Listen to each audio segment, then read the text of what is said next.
श्रीमती सोना देवी जी की पुण्य स्मृति में श्री विनोद सेठी, श्री दिवस, श्रीमती रश्मि सेठी, श्री आनंद, श्रीमती नीनू सेठी, श्रीमती चांदनी, श्री अभिषेक पाटोदी, श्रीमती शिवांगी, श्री सौरभ छावड़ा, चिरंजीवी दक्ष, कुमारी अमायरा, चिरंजीवी अरहम, कुमारी शरण्या एवं समस्त सेठी परिवार दीमापुर एवं कोलकाता।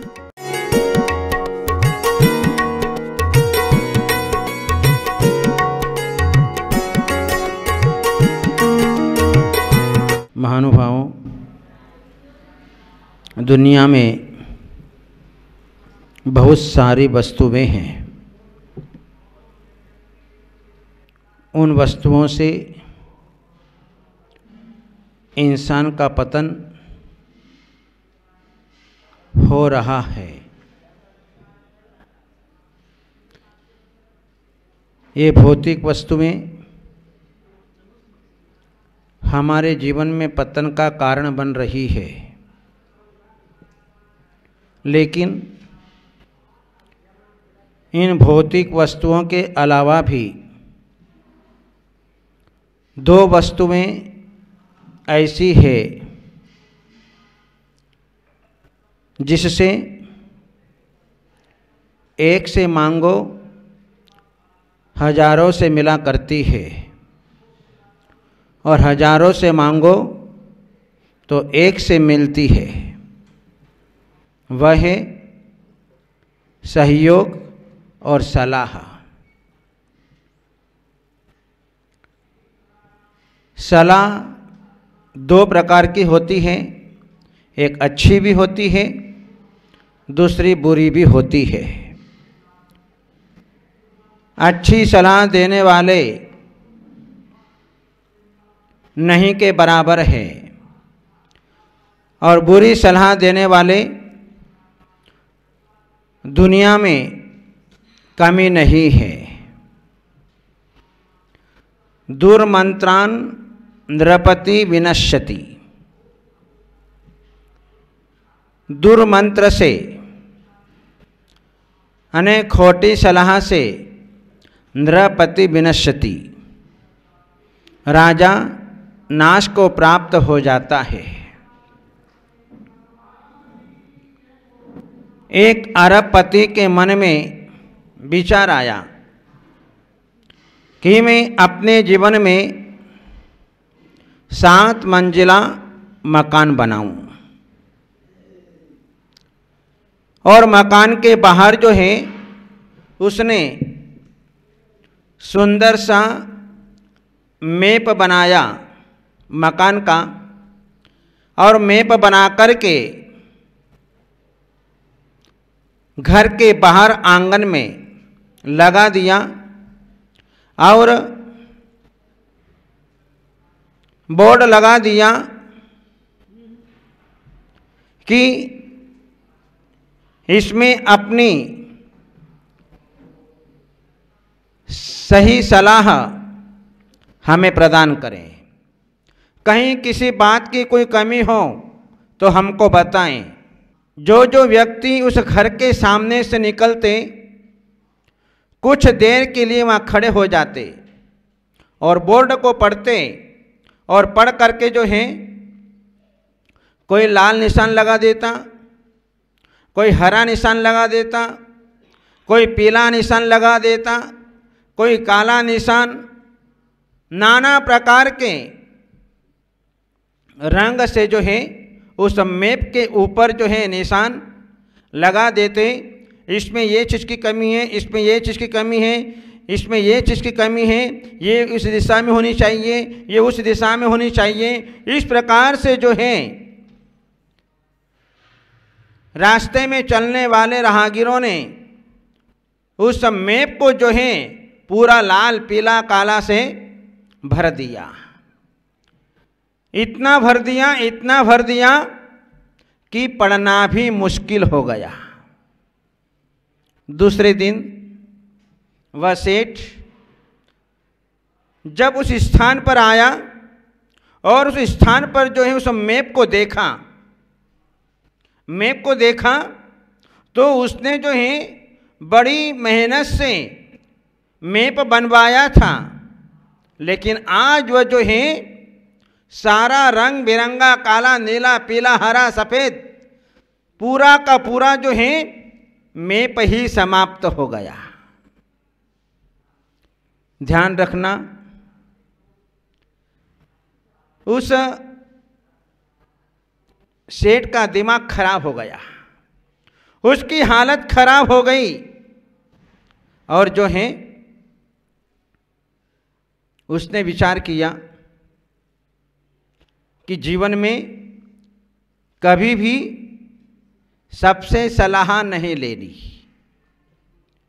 यदि सबसे सलाह लेने जाएंगे तो काम बिगड़ जाएगा। जीवन में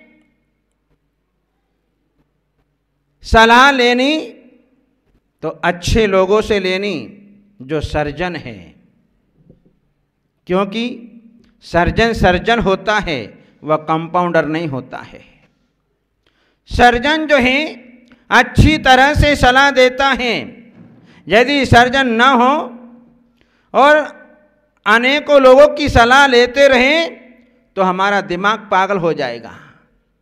कोई क्या सलाह देगा, कोई क्या सलाह देगा, कोई क्या सलाह देगा, पता नहीं, माथा खराब हो जाएगा। यदि इलाज कराना है तो एक अच्छे डॉक्टर से, यदि वास्तु दिखाना है तो एक अच्छे पंडित से, तब जाकर के जो है हमारा काम जो है वह सही होता है। जो सर्जन है उसी से जो है सलाह लेना तो हमारा काम बिगड़ेगा नहीं। जहाँ अनेक लोगों की सलाह मशविरा किया जाता है वहाँ पर हमारा काम बिगड़ जाता है। कहावत है कि जो है 12 बामण 13 सिगड़ियाँ, 12 बामण 13 सिगड़ियाँ, अब क्या हाल होंगे। इसी प्रकार से जहां पर अनेक लोगों की सलाह ली जाती है वहां पर जो है काम खराब हो जाता है। इंसान को इतना विवेक होना चाहिए, अपने भीतर विवेक रख कर के काम करना चाहिए। आज विवेक नहीं होने के कारण आज हमारा मकान बिगड़ जाता है, हमारा मंदिर बिगड़ जाता है, हमारी दुकान ऑफिस खराब हो जाती है, क्योंकि नाना प्रकार के पंडित डॉक्टर आदि हो गए, जिसके कारण जो है ये जो है हमारा सारा काम जो है बिगड़ जाता है। इसलिए जो है घर में डॉक्टर होता है, लेकिन वह डॉक्टर भी बिना कहे अपने बेटे बहू का, अपने पत्नी की जो है नब्ज नहीं देखता है। फ्री में किसी को सलाह नहीं देना चाहिए। यदि घर के अंदर पंडित भी हो, वह पंडित भी जो है अपने गांव का मंदिर जो है वह बिना कहे, जब तक समाज कहती नहीं है तब तक मंदिर के दोष नहीं बताता है। ये कायदा है, ये व्यवस्था है, ये नियम है। क्योंकि जहाँ पर फ्री में सलाह दी जाती है और फ्री में सलाह दी जाती है तो फिर जो है उसकी कोई कीमत नहीं हुआ करती है। इंसान को फोकट में सलाह नहीं देना चाहिए। आप डॉक्टर के पास में जाते हो, वकील के पास में जाते हो, पंडित के पास में जाते हो, ज्योतिष के पास में जाते हो, वह भी जो है पैसा लेता है, फ्री में नहीं बताता है।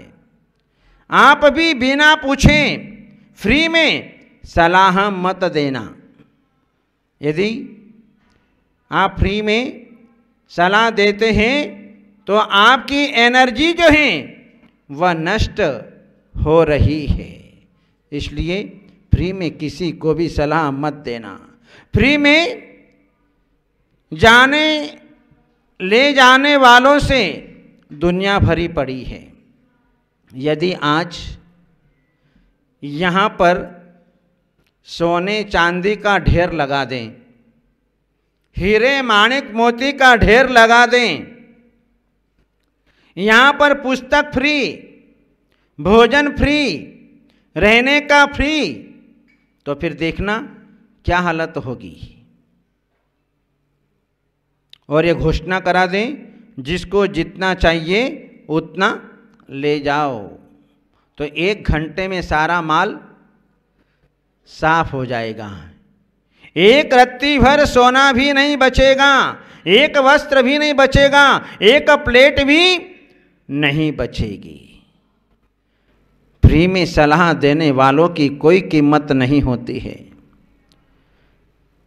जैसे जो डॉक्टर बिना पैसों से इलाज करता है उस डॉक्टर की कीमत नहीं होती है।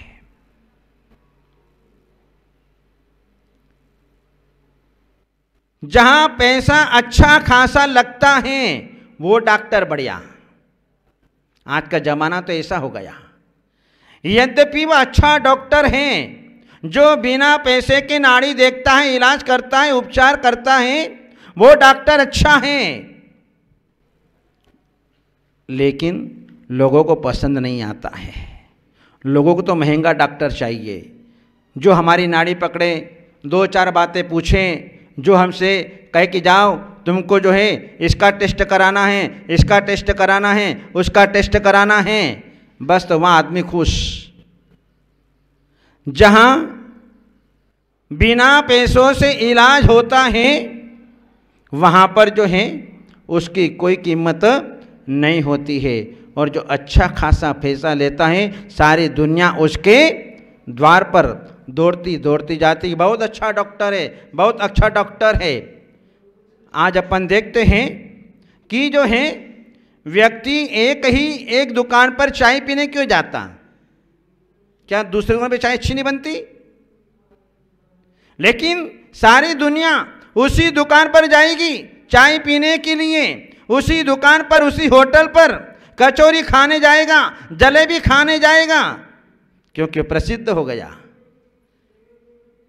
जहां एक ही दुकान पर जाने का भाव होता है तो समझना कुछ दाल में काला है। कुछ मिल करके जो है आ रहा है वो अच्छा लग रहा है आपको।